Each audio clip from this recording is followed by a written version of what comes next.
নমস্কার, কেমন আছেন সবাই? আশা করছি সবাই অনেক ভালো আছেন। আজকে আমরা জগদমায় দর্শন করব। তার আগে আমাদের যে কাল পৌষ সংক্রান্তি আছে, তো পৌষ সংক্রান্তিতে আমাদের জগদমায়ের মন্দিরে পাহাড়ে অনেক মেলা হয়।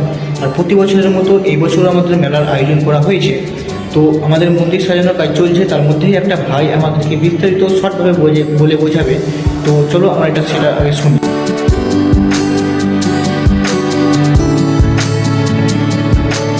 এটা আমাদের জগদ্ধামের মূর্তি, এটা আমাদের মহাদেবতা।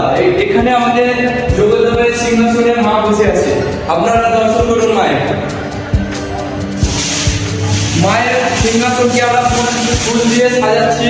এগুলো হচ্ছে ফুলের মালা, ফুল দিয়ে আমরা সাজাচ্ছি। দেখুন কত সুন্দর লাগছে আমাদের জগদ্ধামের সিংহাসন। কালকে মায়ের পুজো, সবাই মাকে দর্শন করুন। ভিডিওটি যদি ভালো লেগে থাকে চ্যানেলটিকে সাবস্ক্রাইব করে দেবেন।